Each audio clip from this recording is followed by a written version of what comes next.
Salut à tous, cette semaine nous recevons le réalisateur Jean-Pierre Mocky qui débute en tant qu'acteur notamment dans le film Orphée de Jean Cocteau. Sa carrière de réalisateur commence dès 1959 avec Les Dragueurs, comédie légère racontant les déboires de deux hommes lors d'une nuit parisienne. Très tôt, il s'affirme en marge de la production traditionnelle en signant des œuvres cyniques et pleines d'humour noir, telles que La Grande Lessive en 68. Il signe l'un de ses meilleurs longs métrages en 82 avec la comédie policière Y a-t-il un Français dans la salle, sorte de satire complexe sur la corruption des médias, de la politique et de la police. En 2001, il réalise, scénarise et s'octroie le premier rôle dans Les Araignées de la nuit et La Bête de miséricorde. Avec Le Furet en 2003, il se consacre à la mise en scène et retrouve son complice Michel Serrault, avec qui il scelle sa 10e collaboration. Sans plus attendre, on vous laisse avec Jean-Pierre Mocky. Car les grandes chaînes de télévision ne supportent pas les grands sujets. C'est-à-dire les sujets de combat. Ils n'en veulent pas. Demandez à TF1 de passer un film sur les pédophiles et sur les pédévoles, ils n'en ont rien à cirer.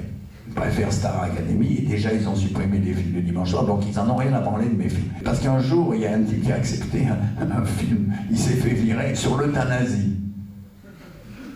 Il y a 2 ou 3 ans, on a fait un film sur l'euthanasie, financé par Antenne 2. Et bien le gars s'est fait virer. Et Costa est un battant, à sa façon, il est peut-être pas aussi... il est plus classique que nous, si vous voulez, il s'attaque à des choses peut-être moins dangereuses, mais c'est quand même un grand bonhomme, il a fait Z, il a fait plein de choses. Alors je l'ai oublié, parce que lui, il n'est pas tout à fait dans le même système que nous. C'est-à-dire, il est dans un système américano, parce qu'il a fait des films en Amérique, donc Boissé et moi, on les a pas fait, donc on le met un peu à part, mais on l'aime beaucoup. Attention, hein, on a un grand respect pour lui. Il y a un type que j'adore, qui s'appelle Alain Resnais. Je ne sais pas si vous l'aimez ou pas. Mais Resnais, c'est un type formidable. Car chaque fois qu'un scénariste lui amenait un scénario et qu'il le comprenait, il dit « je ne le fais pas. Pour faire le film, il faut que je ne le comprenne pas. » C'est pour ça que j'aime Alain Resnais. Parce qu'il a un humour extraordinaire et il dit « il y a des films qu'il faut faire qu'on ne comprend pas. » Personne ne les comprend, mais il y a une partie des gens qui s'en emparent. Donc aujourd'hui, je crois qu'il faut créer des acteurs, parce que moi, j'ai connu des acteurs comme Lino Ventura, par exemple. Alors Lino Ventura, c'était un catcheur, il connaissait rien au métier, mais rien du tout.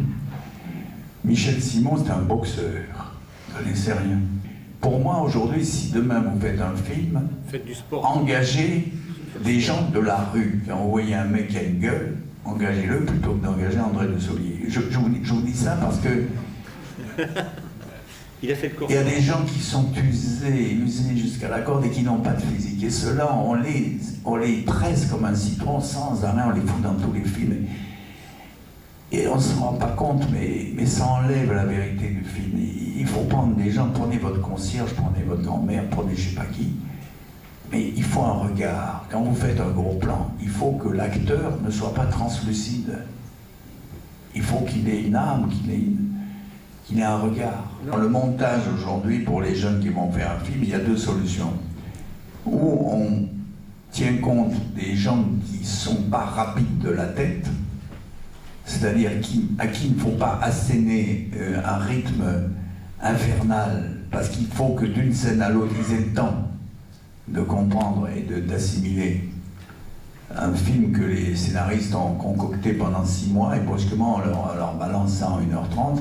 Si en plus le rythme est très rapide, eh ben, le type risque de perdre les pédales, le spectateur moyen. Donc la plupart des films français sont montés, disons, lents. Seulement, ce qui se passe, c'est que 20 ans après, le film est invisible. Parce que les gens ont évolué et ils ne supportent plus la lenteur. Tandis que moi, je fais des montages rapides. Alors le défaut est inverse. Au moment où le film sort, les gens se paument, et 10 ans après, le film tient. Nous, les Slaves, comme Polanski, etc., et moi-même, nous trouvons que la vie, nous sommes de la poussière.